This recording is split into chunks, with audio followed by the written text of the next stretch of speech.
I thought it'd be good to have like a B series of videos, like something that's a little lower effort that I could hopefully, you know, stretch into 10-minute chunks. So we'll have a crack. Might be no good, try something else. So hopefully this is just a wee bit of fun that buys me enough time to fix Fallout New Vegas. So, facing the end of the economic hot streak afforded by World War, politicians decided to hand their power over to the concept of money.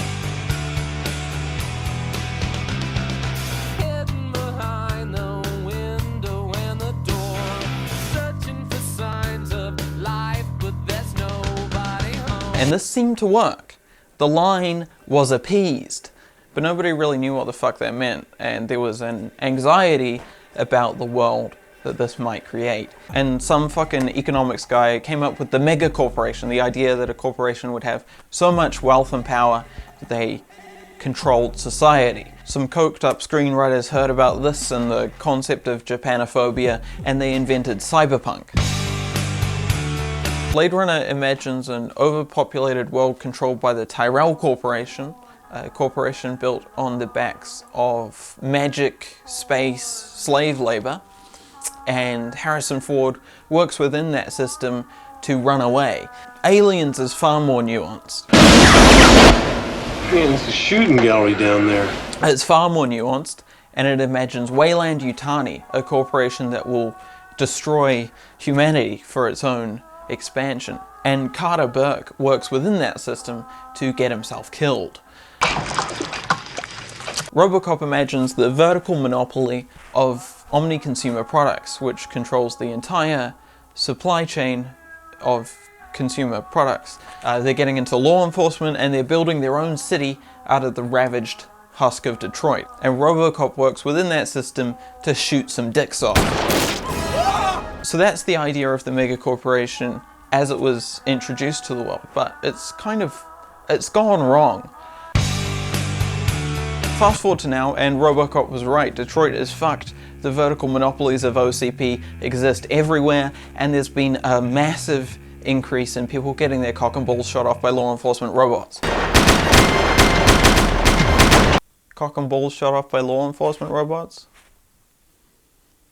Think if there were like a couple less words in that, it might have been a joke. But I'm not sure. It looked good. I wrote it down. Because I thought that would be a funny thing to say, but it wasn't really. And the 5 remaining mass media conglomerates are starting to look a little monopolistic themselves. I hate that. That sounds really wanky. I can't think of another way to say that sentence. Plus this is going to be the second fourth wall break in 30 seconds. Fuck's sake. The 5 remaining mass media conglomerates are starting to look a little familiar.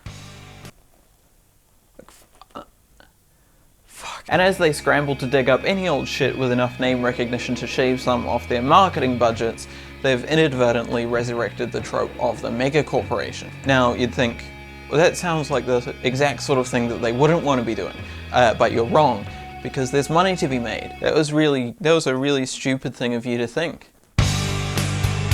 Blade Runner 2049. The Tyrell Corporation is gone, there's a new massive evil pyramid in town, and Jared Leto is producing slaves because he's evil. Prometheus 2012 has fucked up Guy Pearce, putting people in danger because he's evil. And the only thing that can stop a bad guy with capitalism is massive white evil space Jesus. Now I haven't seen Bimbified RoboCop, but I'm gonna go ahead and assume it's the same there. Test audiences would have a problem with a movie about dilapidated Detroit, and pinning all the struggles onto a bad guy would make for a much more palatable experience by the moron demographic. And that's probably it, right? Humanizing the evil is just cleaner.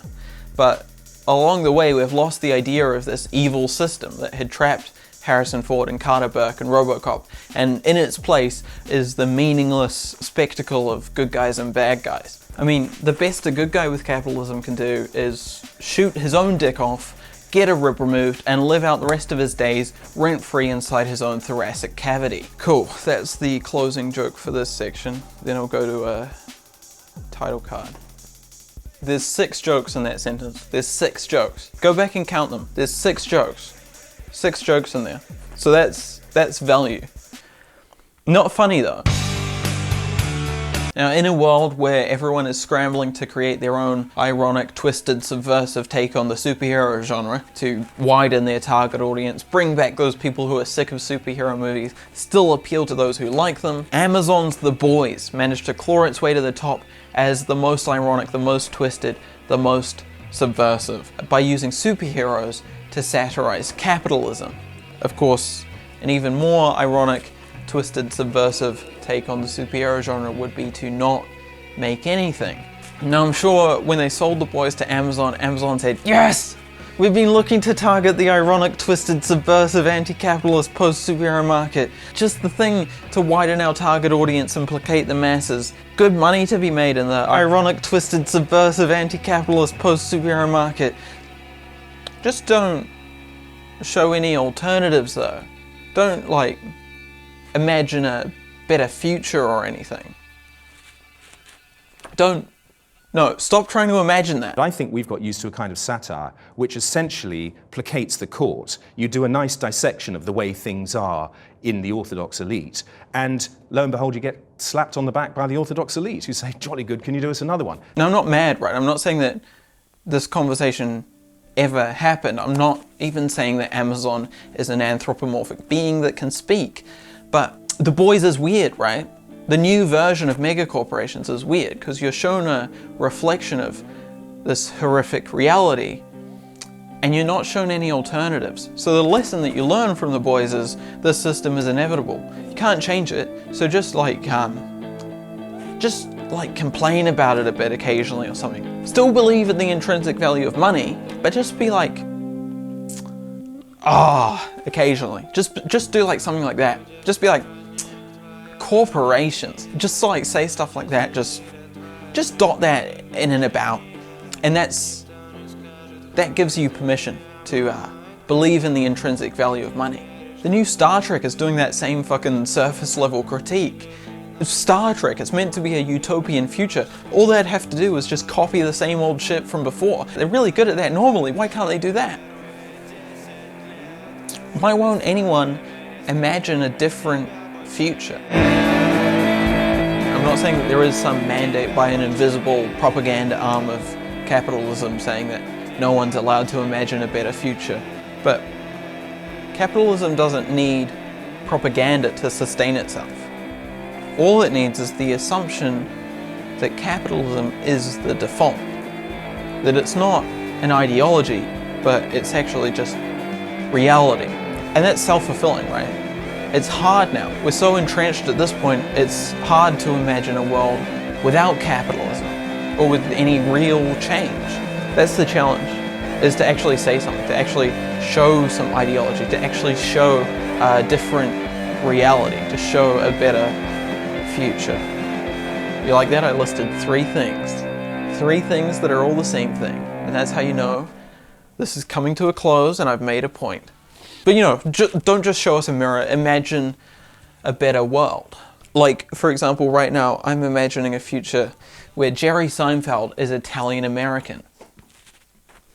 Cool. If I've done my editing job properly, which I probably fucking have, you're probably thinking, oh, this is a well-structured video. He'll package everything up neatly at the end. I won't be doing that.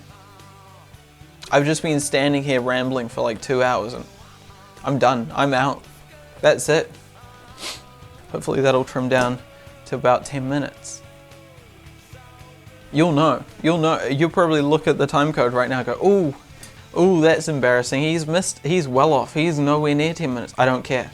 I don't care. I've never berated myself for months for missing the 10-minute mark by more than 20 seconds.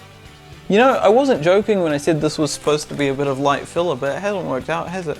Last fucking time I ever do some light filler. Maybe I'll just cut it when I said Jerry Seinfeld is Italian American. Imagine that though. Actually imagine that. No? Just me? Okay.